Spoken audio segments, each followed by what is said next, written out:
everybody. And we'll share the video with you tomorrow. And then we'll also have an audio version at a later date on our podcast. So, all right. So I'm going to push the button and we're going to go. So, okay, we are now live and the attendees are pouring in. Thank you for tuning in, everybody. Welcome to Litquake on Lockdown. I'm Jack Buller. I'm the co-founder of Litquake. We are San Francisco's literary festival. This is a brand new virtual literary series that we launched this spring once we realized all of our spring events were canceled. And so this event has been running for 8 nights, and it concludes tomorrow night. All of the events begin at 7 p.m. Pacific time. You can find the complete schedule at litquake.org. Thank you for joining us tonight for this amazing roster of people celebrating and representing international literature. The publisher is World Editions. They are a really fabulous publisher, recently launched in New York and in the Netherlands. Is that right? Yes, I think so. That's right. Yes. And they've been a partner with Litquake for the past 2 or 3 years, and we love working with them. And we've always been grateful to be able to feature some of the World Editions authors in the Litquake Festival each October. So now it's a little bit earlier. We're in the springtime, and all of these authors are World Editions authors. And they represent a variety of continents. We have people tonight from the United States, France, Australia, Belgium, Germany, and the Netherlands, all beaming in live tonight. So this is a fantastic sort of collection of people. So our Litquake Festival runs each October. This year, we have not canceled it yet. We don't know for sure, but as of this moment, we are still planning to have it October 8th through the 17th. But in the meantime, we created the series. We want to keep everybody reading and writing and not feeling alone. And we want everyone to be able to hear these stories and for the writers to share their stories and have an audience. And it's a very bizarre time in the United States and around the world. And we're just grateful that all of you have tuned in tonight. A few things before we begin. We would appreciate if you would buy the author's books. We do not have a bookseller tonight. This is a virtual series, but you can go visit your favorite online bookstore and purchase these books. You can either purchase them in the original language or the translated version from World Editions. If your local bookstore does not have an online purchasing mechanism, we suggest bookshop.org, which can point you in the direction of many indie bookstores around the United States, or you can go to World Editions website and purchase them directly. So let's begin. Let's just jump right in. Our moderator and host for this evening is Adam Dalva. His writing has appeared in the New York Review of Books, the Paris Review, Tin House, and The Guardian. He teaches creative writing at Rutgers University and is a book critic for Guernica Magazine. And he had a best-selling comic book published in 2018. It was called Olivia Twist, and it was published by Dark Horse.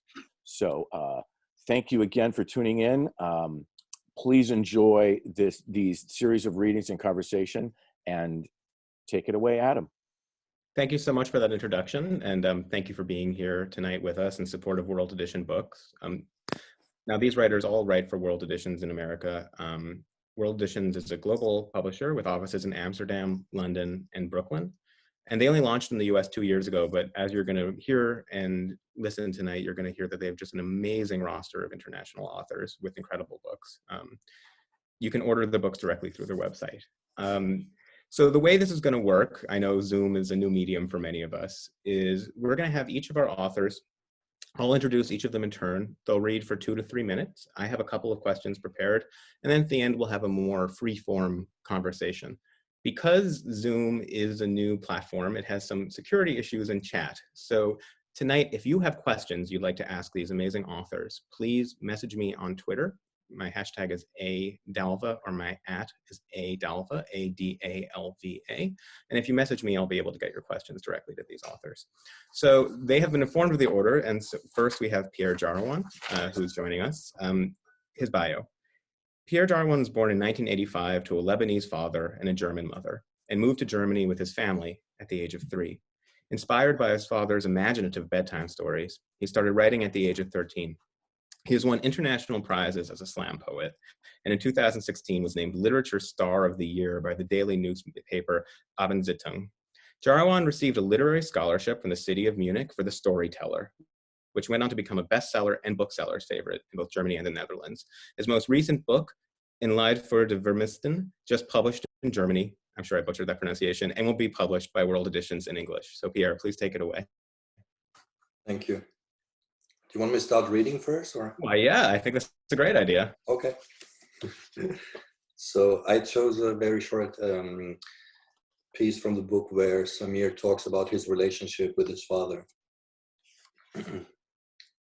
Although he wasn't particularly tall, to me, my father seemed like a lighthouse, someone who oriented you, someone you could see from a distance. I'm certain many others saw him that way too. At the market, he would greet the traders, skillfully ask how they were doing, and get such an easy conversation going that they barely noticed when he got down to business. He loved haggling. He was a true Arab in that regard. He was always trying his luck, and not just when he took me to the market. Even in the supermarket, in the aisle where the porridge oats and ready meals were, he might take a bemused shop assistant aside and, with a conspiratorial expression on his face, whisper, "The cheese. Can you do any better on the price?" And he sang. He was a real Arab in that way too. He would sing on the street, unperturbed by the looks people gave him. "Germans don't burst into song on the street," he once said to me as we strolled back from the market, hand in hand, laden with bags of fresh fruit and vegetables. It was a day made for singing, a day like a summer's tune. Sunshine, awnings, children with chocolate ice cream smeared around the mouths. Why not? I asked. Because they care too much what other people think. They are worried people think they are crazy if they start singing on the street. Maybe you're the one who's crazy. Maybe I am. And then he sang, "Bحبك يا لبنان يا وطني بحبك بجمالك بجنوبك بشحالك بحبك."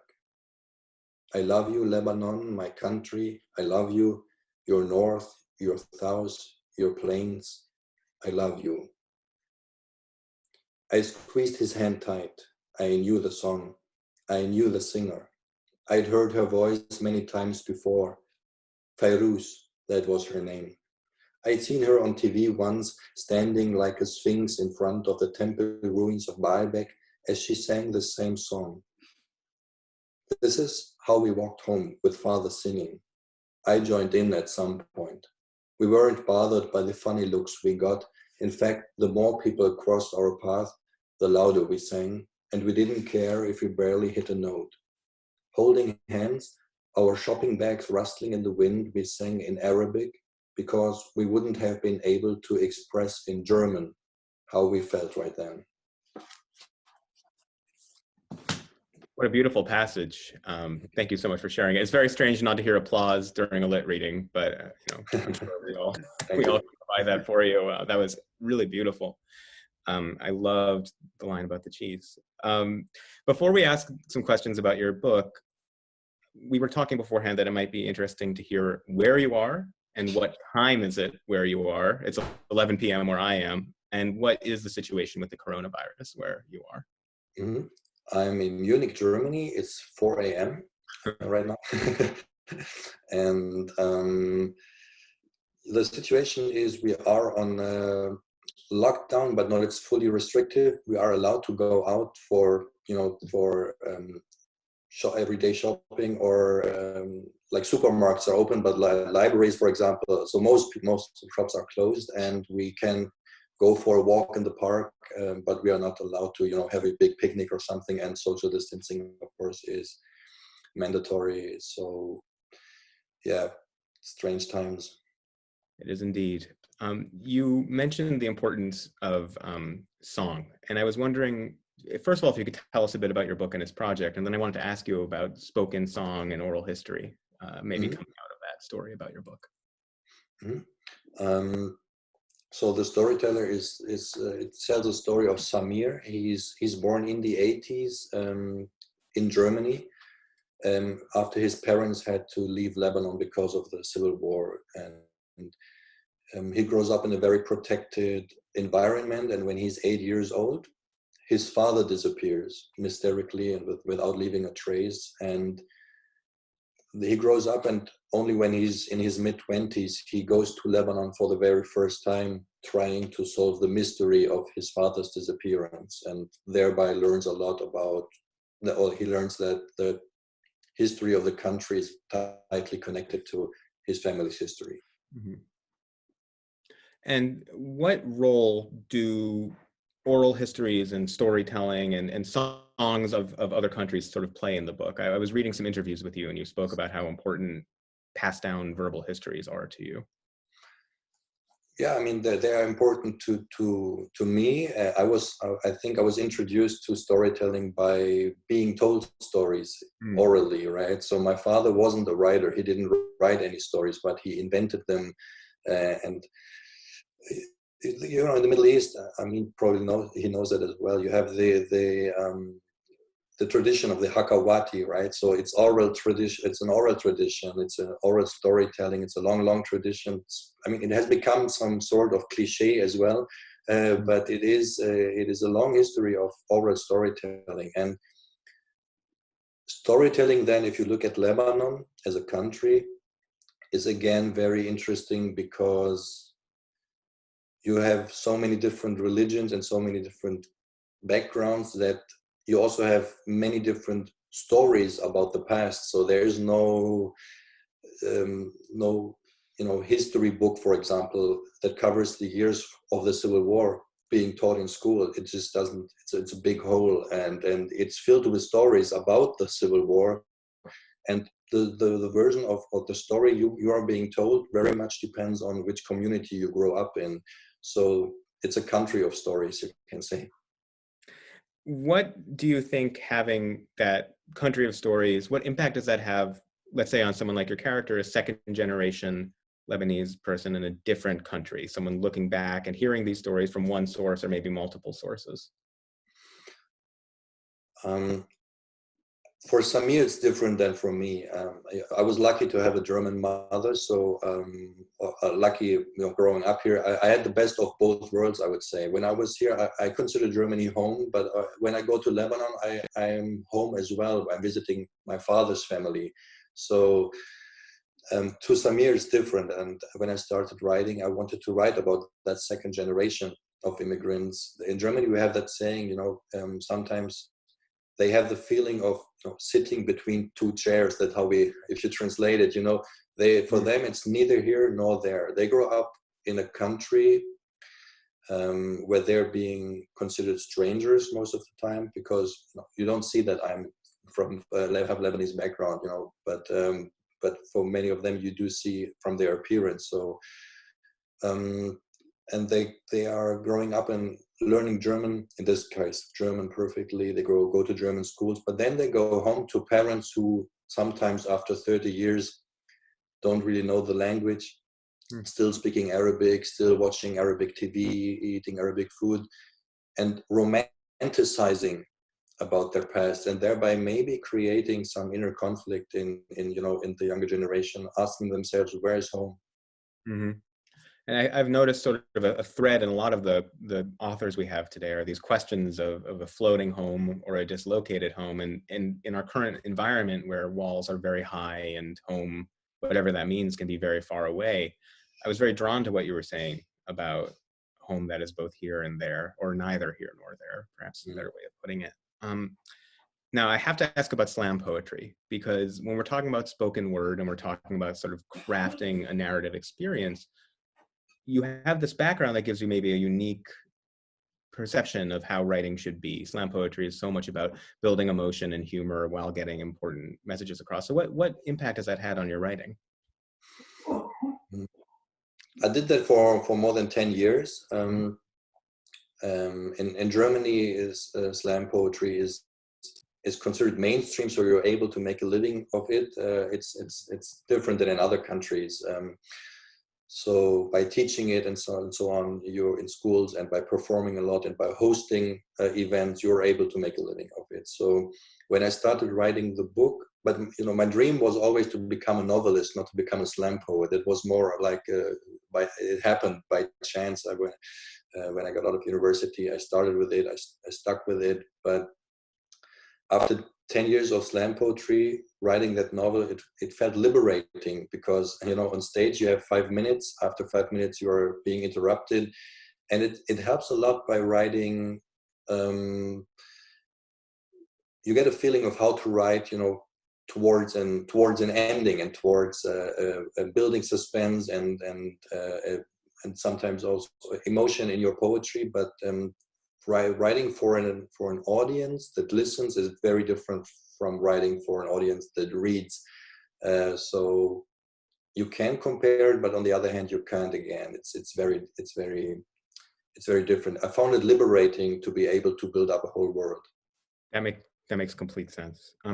My sort of last question before we move on and broaden our discussion with other authors would be to talk about, there's a lot of conversation, and I think this goes to the question perhaps about writing about the coronavirus, of how to work in contemporary events into fiction. And this, as I'm sure all our authors know, this is always a question that we get asked as authors. How do you work in the contemporary? Should you work in the contemporary? Your work, I think, is notably of the moment, while it is still preoccupied with questions of the past. So how do you think about contemporary world and the contemporary life you have while working with this sort of classical novel form? Well, I always have the feeling that I need distance when I write. I need distance either in, regional distance or distance in time. So I'm not really, I find it hard to take contemporary questions and write about them. Like right now, I think that time has to pass for me to look back and then to see the whole picture, to be able to write about it. So in my novel, I think the questions are very contemporary, but you still have a character looking back from on his childhood, and this was the 90s. But the questions that come from this are contemporary, but it's not set in the present. Right. So for me, it's easier to have a distance, as I said, in region or in time, to look back, to see the whole picture, and then to be able to write about it. Well, that makes total sense. So we'll come back to this question when we kind of have our full author forum, but thank you so much, Pierre. Next up, we have Adeline Dieudonné, and I hope you can hear me and are ready. I'm going to read your bio, and then I'd love to hear a bit of your work as well. Adeline Dieudonné is a Belgian author and lives in Brussels. Real Life, her debut novel, was published in France in autumn 2018 and has since been awarded most of the major French literary prizes, the prestigious Prix du Roman Fnac, the Prix Rossel, the Prix Renaudot de Lycéenne, and the Prix Goncourt. There's a lot of prix. The Prix d'Étoile, the Prix Première Plume, and the Prix Filigrane, a French prize for a work of high literary quality with wide appeal. And much like our last reader and his slam poetry, she also performs as a stand-up comedian. So we'll be sure to ask her about that as well. So with that, we would love to hear a bit of your work, Adeline. Yes, of course, it was a pleasure. I hadn't the Prix Goncourt. Prix Goncourt, of course. I read that one. Yeah, Prix Goncourt, Belgium choice and Italian choice, but not the Goncourt in Prix France. Goncourt, le choix de la Belgique. C'est ça. Thank you. Anytime. My father was huge, with broad shoulders, the build of a slaughterman. He had a giant's hands that could have ripped the head of a chick the way you'd pop the cap on a Coke bottle. Besides hunting, my father had two passions in life: television and Scotch whiskey. When he wasn't scouring the planet for animals to kill, he plugged the TV into speakers that had cost as much as a small car, a bottle of Glenfiddich in his hand. And the way he talked at my mother, you could have replaced her with a houseplant and he wouldn't have known the difference. My mother lived in dread of my father. I think that's pretty much all I can say about her, leaving aside her obsession with gardening and miniature goats.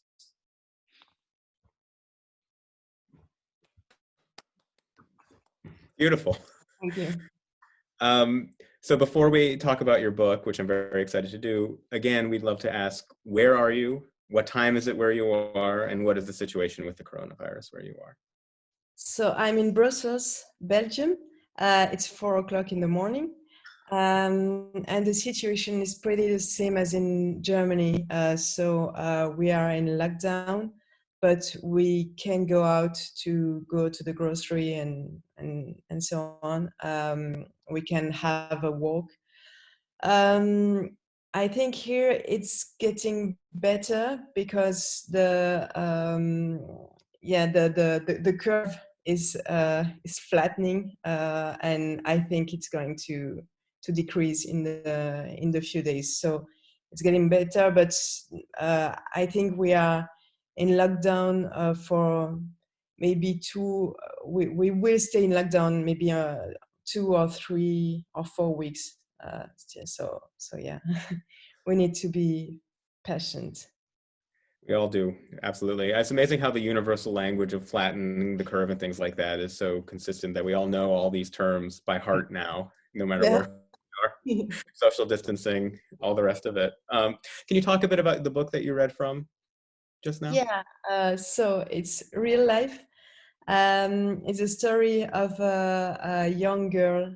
She's living with her father, her mother, and her little brother, Sam. And so the father is violent. He's a predator, a big game hunter. And in the house, there is a room only for the carcasses of the animals he killed. So it's a particular house. But it's okay. Her life is pretty okay with her little brother. They are playing and so on. But one day, a brutal accident occurs, and we will follow those two kids for 6 years. The accident occurs the first year, and we follow them for 6 years to see how they grew up with that violent father, the mother who's not very active in the family, and that accident. And the accident scene, for those of you who haven't read Real Life, is incredibly jarring and wonderfully written at the same time. You know, I sort of gasped back.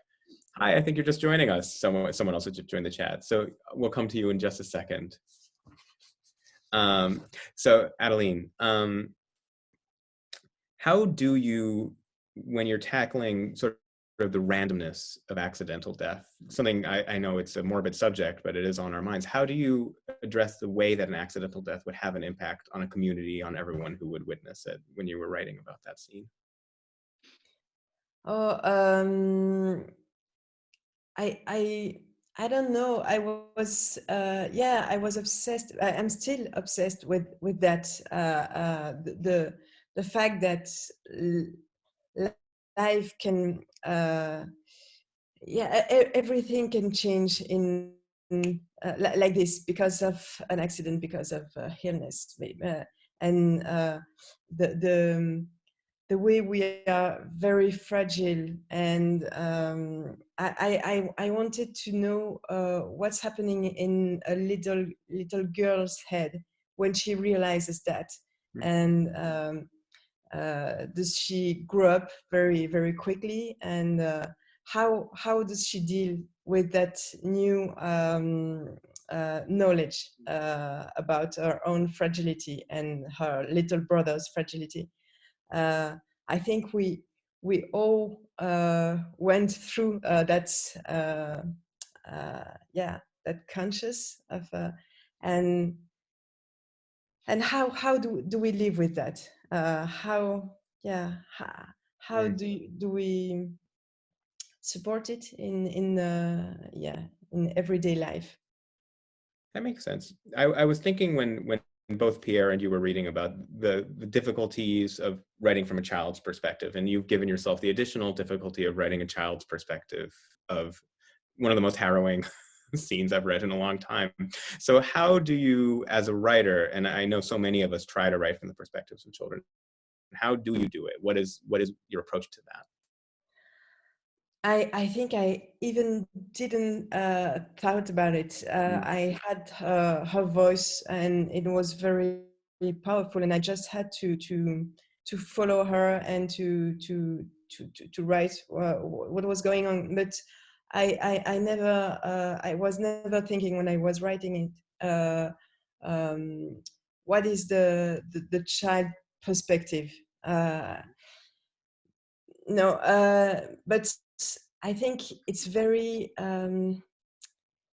it was a real pleasure to write in a child's head, because she can say things that we can't as adults. So she can be very cruel when she talks about her mother. She says she's an amoeba, and I think for growing people, it's more difficult to talk like that. And it was, with her innocence and cruel gaze, it was very, very, for me, it was a pleasure to write it.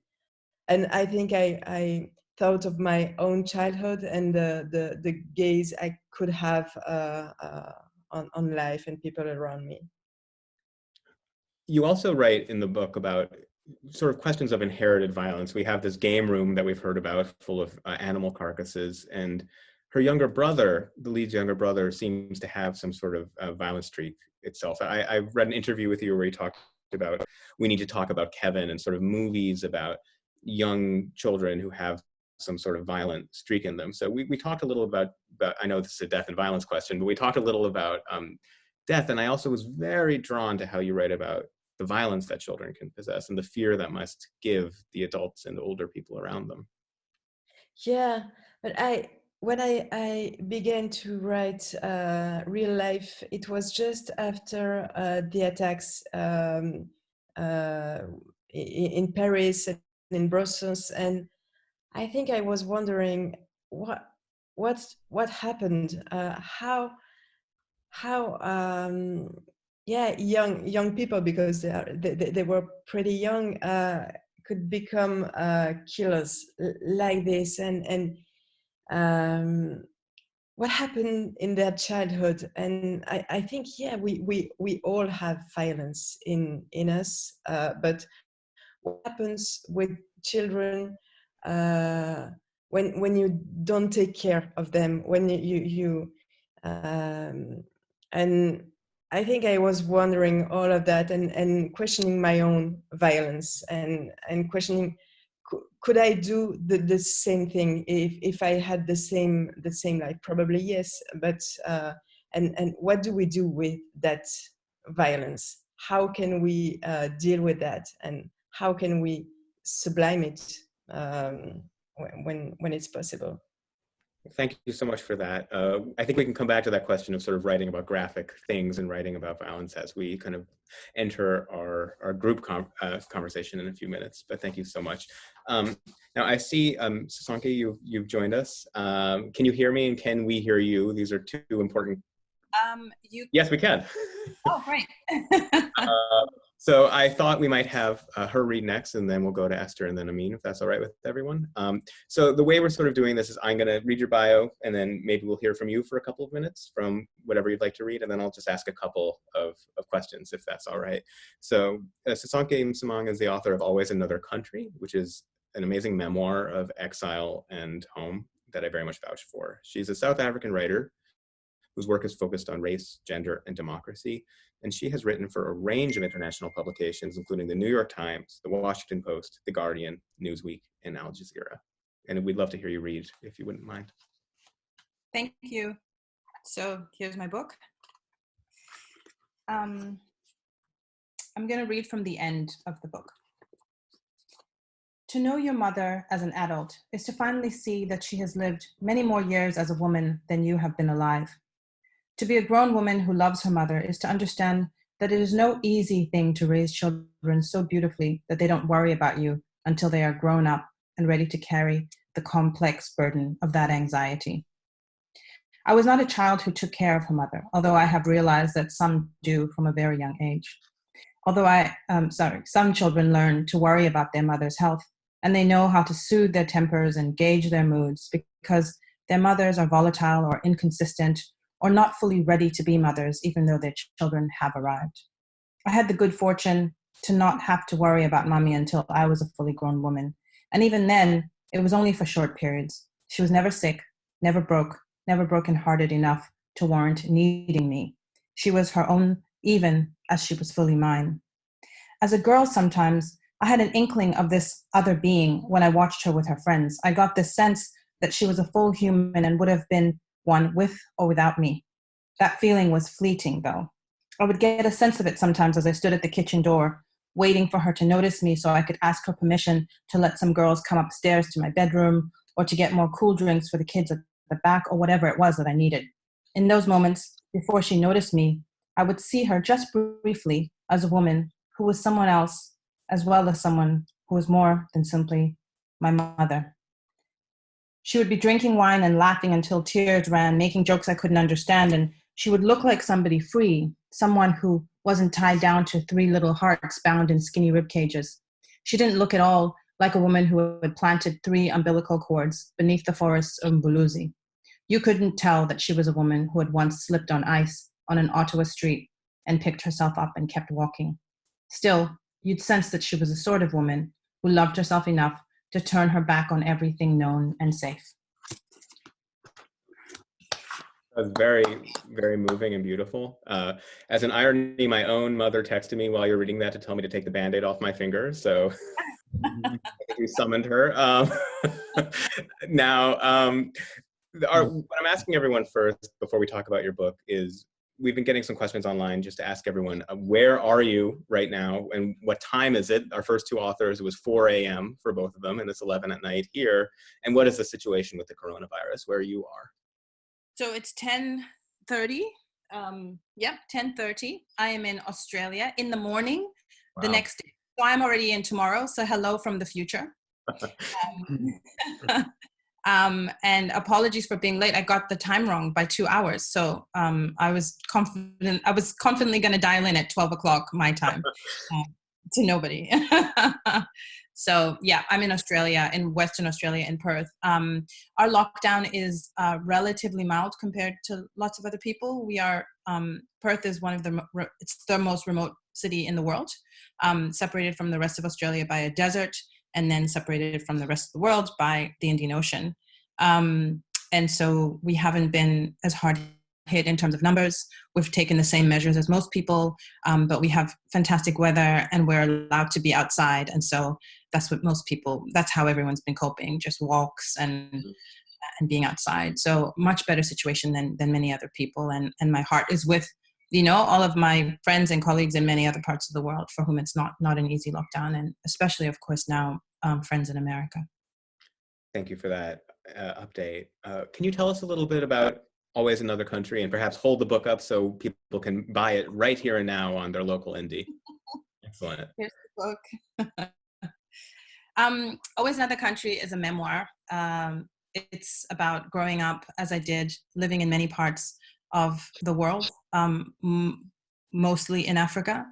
My father was a freedom fighter, and so he left South Africa when he was 21 years old, slipped across the border, went to Russia for military training, and then came back and lived in various African countries as a freedom fighter, married my mother, who was an accountant. So we grew up with both pragmatism on the one hand and idealism on the other.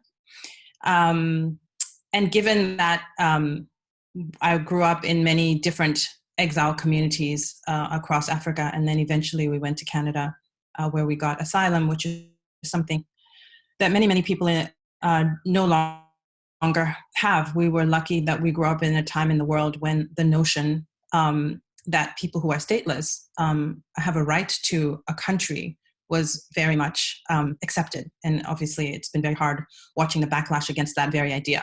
And so the book is about that. It's about my family, my sisters, and I, and my parents sort of traveling around the world. In part, I wrote the book because so many of the narratives that people are familiar with about South Africa are about great men, Cecil Rhodes and Nelson Mandela, very big, overwhelming characters. And I wanted to write about 3 little African girls who sort of lived in the shadow of history. Well, it's a wonderful book. And I have a question for you about it. And I want to also mention that you wrote an amazing essay that I very much recommend about your life during this outbreak called Homesick: Notes on a Lockdown. And some of the things you wrote in that essay, I think also relate to questions I have about your book. In the essay, you mention that writing is coming slowly and with great certainty, and that you're not quite sure if inspiration is the right approach to take right now as a writer. When you're talking about the book in an interview, you talk about a quote about catharsis that I thought maybe would link to what you said in your essay. You said, "I'm not a big fan of memoirs that are cathartic, where the writer is working things through as they write. In some ways, I think that's the function of therapy, and by the time you're telling a story, you should have worked it out." So I wanted to ask about catharsis and your writing about the coronavirus, perhaps connecting with conversations about your book that you've already been having. Okay. Thanks for making that link that I would never have seen myself. So yeah, I do think that memoir should be worked out. You should, you are telling a story, and certainly in my instance, I was not really telling a story about myself because I had anything particular to contribute. I was telling a story about myself as an opportunity to talk about our history and what it had meant for people who were caught in the shadows of other people's decisions, in the shadows of white supremacy, all of that stuff. And so I found that if you haven't worked through the difficult things in your life, then you use the page as therapy. And the relationship between a reader and a writer is very important, and it's one of trust. And so in order for you to trust that I have a good story to tell, I kind of need to know what that story is. And if I'm working through it, I don't know what it is yet. That's the point of therapy. And that's why therapy is so wonderful. But also why for me, it's not a diary. It's not a journal, right? In terms of, thinking through thoughts of COVID right now, honestly, that is, I'm impressed by everybody who is, writing daily blogs and really able to process what's happening right now, because I have no idea what the hell is going on in this world. I don't know if I'm coming or going. I have no idea. And I get, the thing about a story is it's unfolding. We are living this thing. And I think the role of the writers that I appreciate the most has always been one of reflectiveness, of thoughtfulness, of thinking really carefully through what a moment means. And I just do not have that capacity right now to think through what this moment means and also write it down and share it with the world. So I'm very grateful for those who can do it. As am I. And we'll put a pin in that and come back to it for a group conversation at the end. I think the question of writing a la minute versus after the fact is certainly a very interesting one right now. So I'm going to thank you so much for that. And we're going to move to Esther Gerritsen now. Esther, can you hear me? And are you ready to go? I'm going to read your bio. Esther Gerritsen is a Dutch novelist, columnist, and playwright. She made her literary debut in the year 2000 and is one of the most established, widely read, and highly praised authors in the Netherlands. She makes regular appearances on both radio programs and literary festivals. Esther had the honor of writing the Dutch Book Week Gift in 2016, which had a print run of 700,000 copies. In 2014, she was awarded the Frans Kellendonk Prize for her oeuvre. Her book Craving was made into a film in 2018, and film rights have also been sold for her book Roxy. So Esther, please take it away. Thank you. I'm going to read from Roxy from the beginning. There are two of them, a man and a woman. The man asks her if she is Roxy. A strange policeman saying her name in the middle of the night. Yes, she is. Can they come in? Roxy would rather they didn't. She assumes the worst, her husband could be dead. He's always worrying about having a heart attack. He has the risk factors. This way, the news can only be better than expected. And the policeman will have already come out with it. Roxy waits for the moment of relief, but her husband is dead.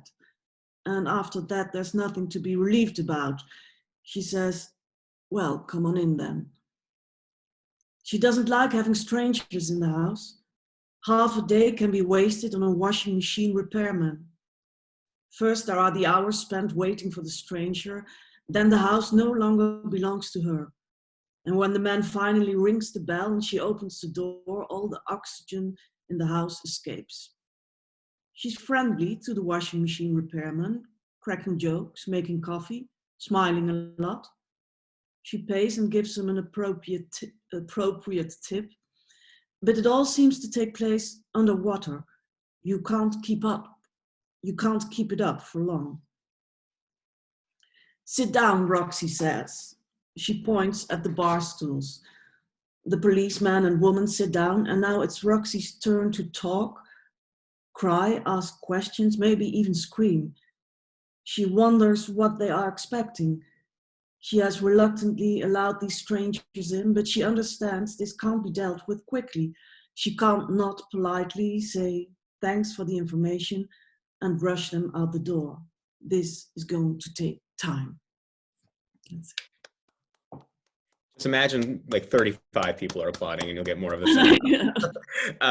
That was wonderful. Thank you. So as with everyone, our first question is simply, where are you? What time is it? Where are you? And what is the situation with COVID? Oh, I'm in Amsterdam in the Netherlands. It's 4 o'clock in the morning here as well. It's in Brussels and Paris. And we are in what they call an intelligent lockdown. Oh. Yes. And it means it's a sort of mild lockdown, and they all speak to our intelligence and they say, be smart. So it means we still can do a lot, but we're not supposed to. Mm. That sounds, we're in a very unintelligent lockdown over here in America. So yeah, like I saw some shoe stores that are still open, and yeah. Well, you gotta get your shoes. Marketplace and yeah, ice cream parlors. It's all very essential.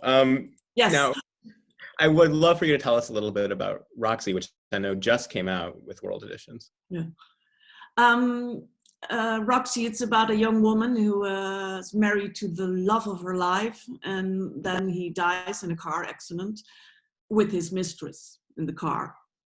So that's a shock for her. And instead of being really sad, she's actually very, very angry.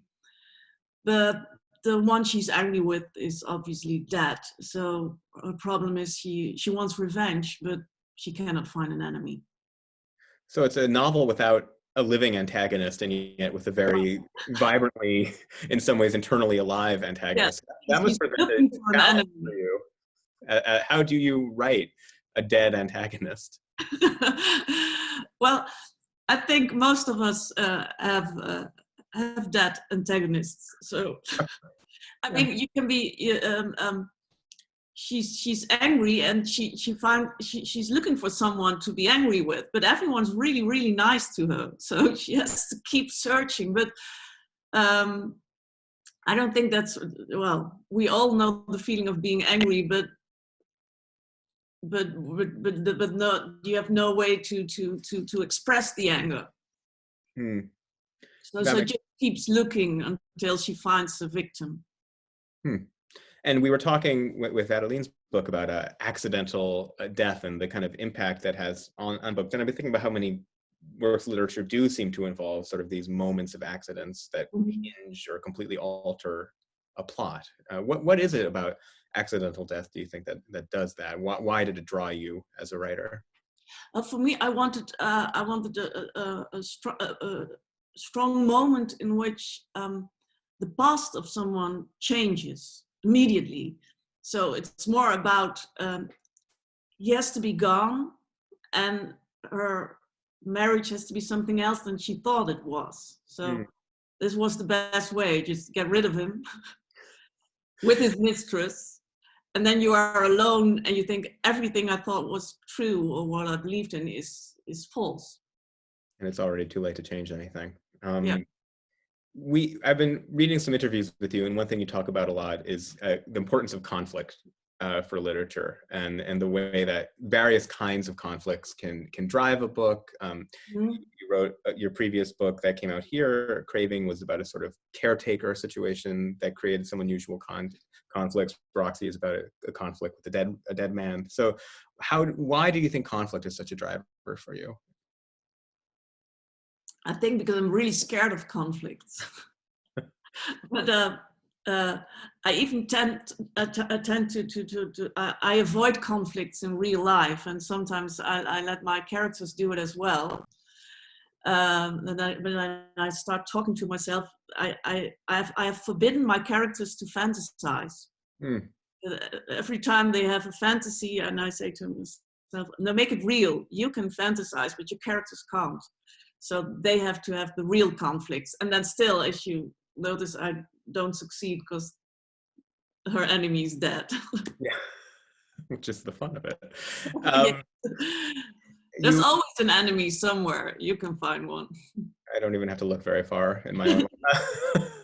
I think one other thing I wanted to kind of talk with you about, we had both Pierre and Sisonke read beautifully about sort of father-son relationship, mother-daughter relationship. You also write about family conflicts after a period of estrangement, families coming together after a long period of time, an adult woman and her more adult mother, and sort of the conflict. I was thinking, because so many of us, I'm currently in a home with my father, which is not my usual state of affairs. Many of us are sort of put into situations with family members we may not live with 24/7 anymore. So I wanted to ask about intergenerational conflict in fiction, and I know a lot of you do write about that. So I thought it could be kind of a fruitful conversation. Yes, I think family is a wonderful invention. It sticks people together who can be really, really different from one another. Because you tend to pick your friends to be somewhat like you are, like it's the same as you are, and with family, you get to know people who you never pick. Yeah, it can be a disaster, and it can be really, really wonderful. So it's like stuck in an elevator with strangers. That's family. Yes, that's very comforting in this time. Yeah. So, thank you so much for that. And I do want to touch on that with everyone in just a few minutes. But before that, we have one author left before our group conversation, Amin Maalouf. And Amin, can you hear me? And can we hear you? Yes. Amin Maalouf was born in Beirut. He studied economics and sociology and then worked as an international reporter until the Lebanese Civil War broke out in 1975. Maalouf and his family decided to leave their country and settled in Paris in 1976, where Maalouf became editor-in-chief for the newspaper Jeune Afrique. He published his first book, The Crusades Through Arab Eyes, in 1983. In 1993, The Rack of Tanio, his fourth novel, won the Prix Goncourt, the most prestigious literary award in France. He's a member of the Académie Française, and in 2010 was awarded the Prince of Austria's Award for Literature for his entire oeuvre. His work has been translated into 40 languages. I mean, would you share some reading with us? Yes. I'll be reading the first lines of my novel. It's the main character, whose name is Adam, who's talking about his own name. So I have never known why my parents chose to call me Adam. In my home country, the name is rare, and no one in my family had ever borne it before me. I remember asking my father one day, and he merely answered, his own common ancestor, as though this was something I might not know. I was 10 years old, and I made do with this explanation. Perhaps I should have asked him, while he was still alive, whether behind the choice there was some goal, some dream. I believe there was. In his mind, I was destined to belong to the cohort of founders. Today, at the age of 47, I am forced to admit that my mission will not be accomplished. I will not be the first of a line. I will be the last, the very last of my family, the repository of their collected sorrows, their disappointments, and their shame. To me falls the hateful task of recognizing the faces of those I have loved, to nod my head and watch as the sheet is drawn over them. I am the attendant to the dead, and when my turn comes, I will fall like a tree trunk, unbowed, calling out to all who care to hear, I am right and history is wrong. Beautiful. It really spoke to me, especially, I think. I love that. And before we talk about your work, I would love, just as we have with everyone else, to hear where you are and what time is it where you are and what is the situation with the coronavirus. I'm in Paris. It's 4:52 in the morning. We have been confinés, as they say here, in confinement for the last 3 or 4 weeks, and we need an authorization to go out, even for a walk. And to be frank, I never go out. I haven't left my flat for the last 3 weeks, and it's a very, very strange moment in history, I must say, but you know it. All of us we are experiencing something very, very strange, frightening and fascinating at the same time. Somebody was talking about accident. More than one of you talk about accident. It's like, as if the whole of humanity has an accident, you know, and we have not recovered from it yet.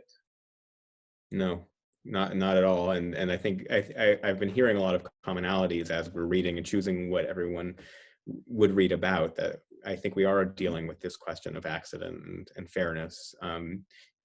You have a book coming out, or just out, Adrift, How Our World Lost Its Way, which seems like a very timely subject matter. The book discusses how societies have drifted apart, how nationalism is on the rise, and how global health threats are coming.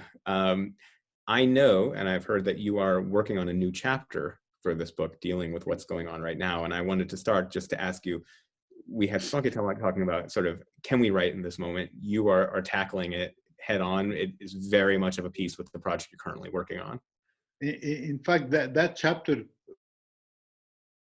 was not very easy to write. I just finished it and sent it because I'm not used to write about an event and be read after the event. So it's very strange, but I wanted to say that something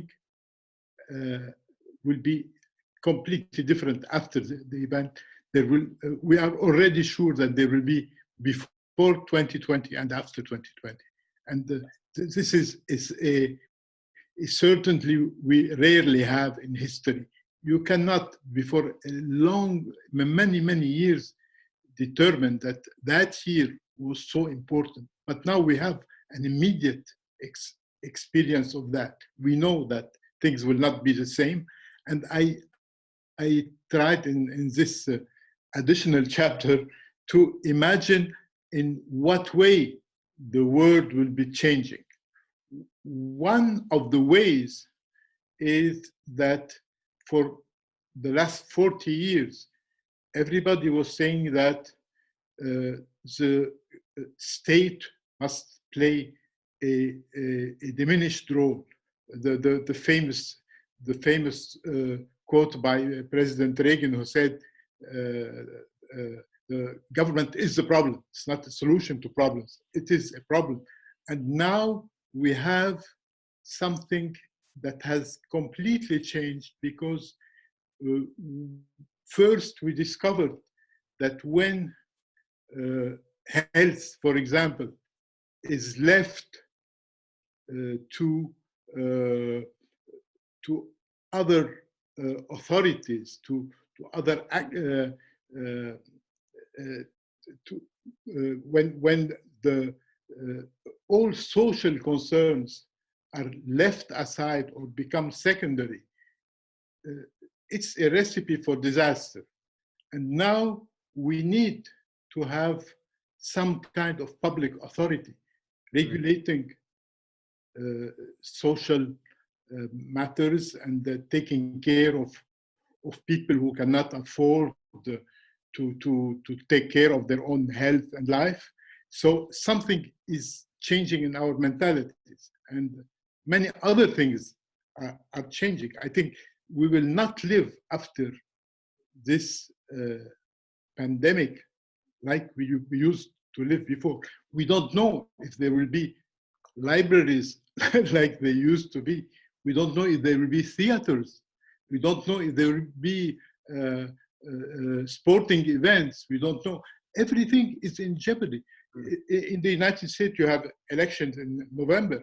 You cannot know today if there will be elections in 6 months' time. Nobody is sure of that. And this have never happened, in more than 200 years of history. Mm-hmm.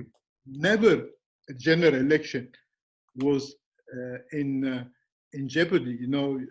Even during world wars, they could take place. And now we don't know if they will take place. Something completely different from all what happened in history. So it's, as I said, frightening and fascinating. Yeah. You speak about how history gives more questions than answers, and that the questions often have quite a few answers. There's sort of a paradox. And in your writing, you write historical fiction. You go back sometimes many years to think about the past and analyze it and connect it to the present. There are so many questions that you just brought up that you're trying to write about right now. And I think we're all thinking about the fatigue that comes with asking these questions, of not having certainty. I've talked to so many people who have like a 4 p.m. exhaustion every day when the fatigue of whatever is going on just washes over us. As you're writing this, do you find that there is something in the writing that galvanizes you or charges you, that you're finding things through the writing of it that you wouldn't have had with just the 4 p.m. recursive thought about it? I think there is a kind of therapy in writing. It's a way of dealing with the stress. But what I find also fascinating is just reading a lot about what's happening. I think I spend a lot of time every day reading reports from all parts of the world, how they are living this event. And it's very rare, again, to have an event that is lived everywhere. Mm-hmm. Everybody has a story with this pandemic. We are all dealing with the same problem. And although humans in these days don't always feel close to each other, although everyone protects oneself from the others, at the same time, we are having a common experience. Humanity is having probably for the first time, a totally common experience as a species. We are one nation. Even if we hate each other, we are one nation. Well, that's very interestingly put. And people often talk about literature as ways to shine light on injustice, as ways that perhaps literature can bridge in a way that other kinds of journalistic writing can't, certain barriers that we have up in our society. And I think we can open it up here. I mean, I would love to hear more from you, but if anyone else, while he was talking or while anyone else was talking, had any, I think, additional thoughts on this, we can certainly open it up to the group. I can see all of you because I'm in grid mode. So Esther, yeah, I think like a classroom, unfortunately, might be the easiest way to do it. Well, I was writing a column, which I do every week, and I find it really hard now to write about my daily life because everyone is experiencing the same thing. And I was thinking, I need someone from outer space. I need an extraterrestrial to call up and tell, do you know what's happening here? Because I cannot phone anyone anywhere over the world and tell them what's happening because everyone says, yeah, I know. It's like, and I have nothing more to say. Very true. Yeah, my fiance calls her mother every day and they both say, well, I don't really have any new updates for you. I'm Right. And yet everything is so interesting. And that's sort of the, and I mean, you were talking about this, like the news is fascinating. I'm sort of glued to it all day. And yet I have fungible information I can present about myself, which is sort of the particular versus the universal, which is a question of literature, really. But still, what's also so strange for me is that my life actually hasn't changed at all, because I was just at home writing a book, and I'm still at home writing a book. But everything is everything changed. around has changed. Yeah, but it's all in the head or in the newspaper. So I'm. Absolutely. The other three, would you like to get in on this sort of conversation about change and the role of, I saw you unmute, Pierre, but I don't know if you have something you'd like to add. Well, I think the role of social media is a very interesting, right? I mean, this makes it a global event for us to be able to follow what's happening in Australia, in Beirut, in America. It's this is the kind of I think also that social media is somehow re-experiencing something that at least we in Germany were criticizing a lot before, right? So like 1 month ago, we all would have said in Germany that social media has allowed the AfD or the right-wing parties to get stronger with their fake news, with their populist opinions. And right now, they're not taking place at all. And the internet basically is allowing many things that that make us think about it in a positive, more positive way, right? It's allowing something like this, and it's allowing solidarity events a lot, at least in my regard. I have published my book in March, my second novel, and we had this. I had this premiere in the Literature House in Munich. It was amazing. 300 people came, and we were all certain, this is the start of something great. I've worked 4 years on that book, and like 3 days after that premiere, all events were canceled. I was supposed to do 40 readings until June, and I counted on that money, right? In Germany, the readings you are being paid. This is a good thing. But so right now, my day is rescheduling everything, putting events towards the end of the year. Still not knowing if this will be possible, but hoping. Okay. Then the book will come out. It's supposed to come out in the Netherlands next month. We're not sure. We're still thinking of rescheduling that. So everything is chaos right now, and it's not for me. It's not like I was writing when this happened. I was like fully prepared to go on tour and to go reading because I have spent the last 4 years writing, and so I still find it very hard. I try to not read news too much. Of course, I'm reading them, but I try to distance myself a little bit from it, just to clear my head and to realize that probably this work will go not unnoticed. It is noticed, but you can't compare to what it would have been probably. No, I'm so sorry. We hear so many, and this is very jarring, but writers who have their books coming out right now are, of course, just being completely swallowed and consumed. And I can only hope that the literary community will figure out ways to sort of have re-debuts once we are able to go back events. I'm also fascinated that you get paid for events, but that is, Yeah. I'll ask you more about that some other time. Not That sounds great. James Joyce, who Finnegan's Wake came out just when World War II started. He was very, very angry. Yeah, it's amazing how many, I don't mean to use any sort of value of it, but how many different stories there are of people who are having all kinds of loss, the loss of 4 years in a book and your day. Of course, the deaths, and those are the things that we are most drawn to, and the things that are tragedies, but inequalities, things that are happening all across, I know in America, to women who need care, things that are happening to authors who deserve to have their book read. There are so many stories.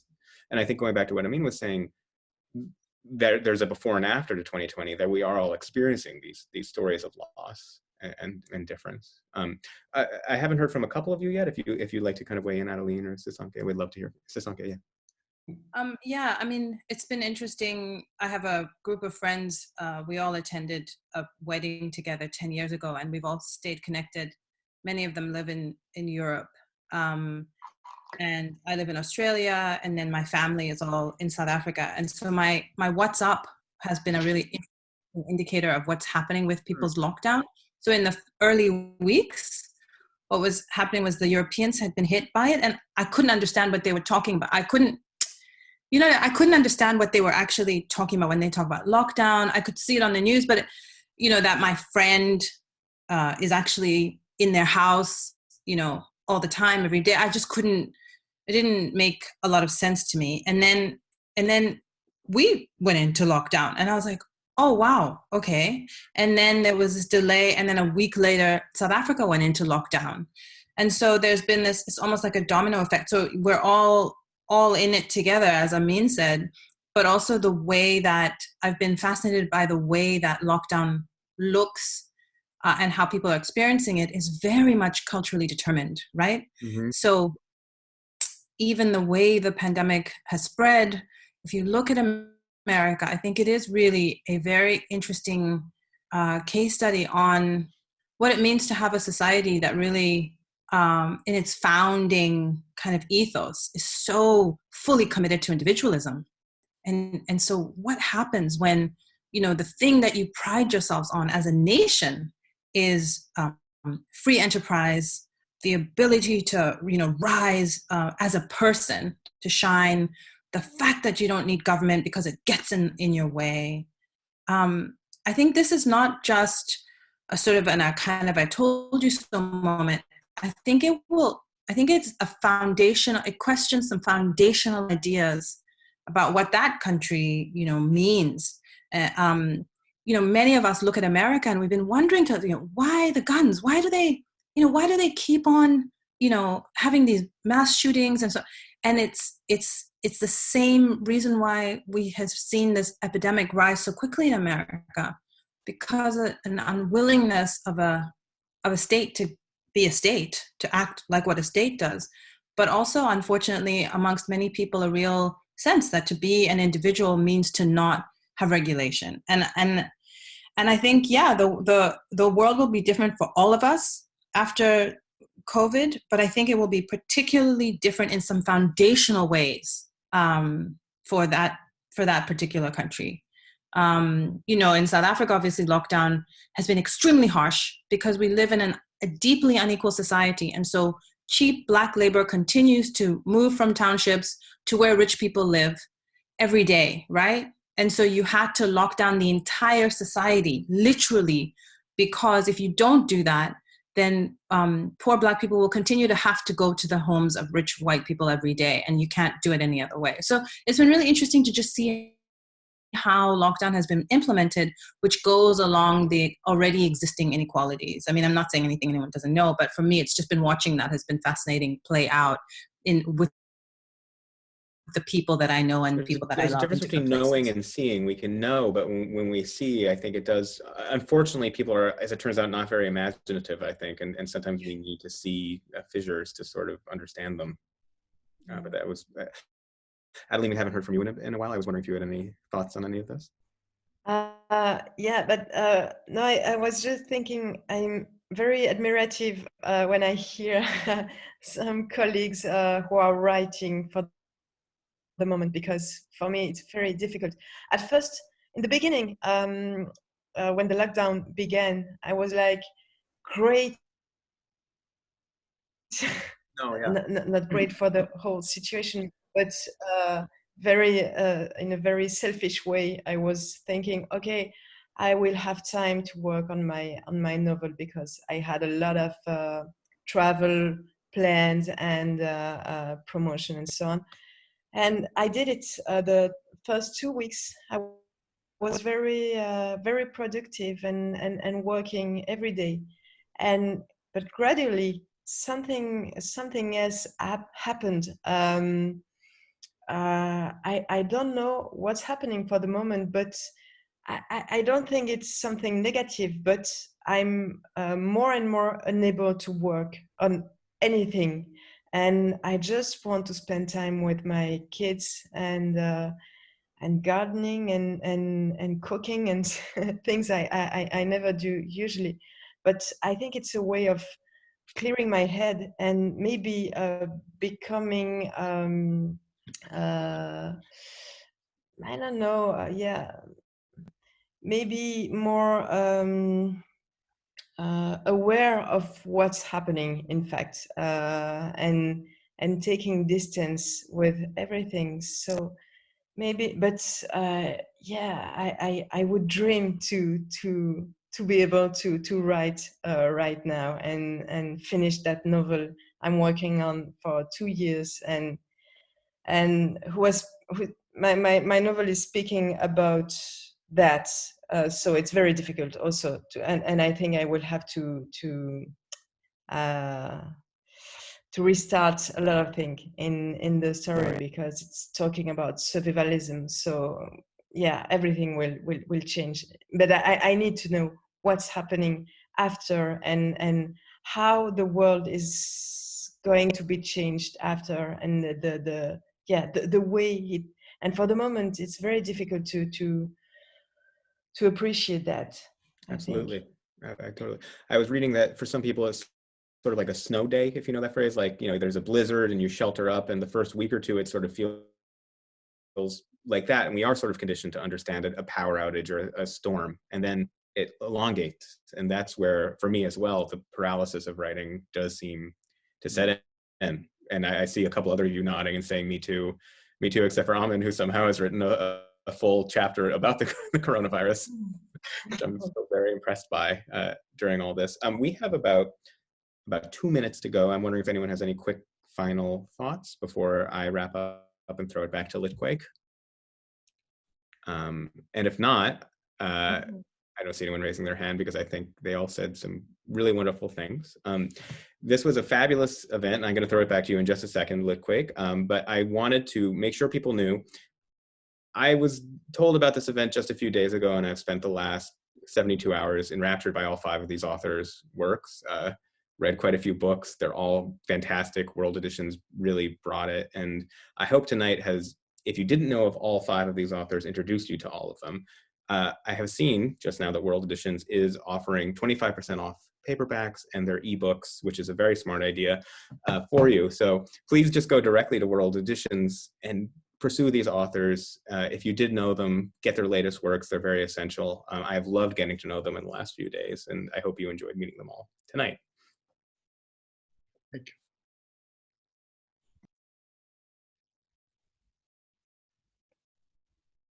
I think you're still muted. Jack, muted.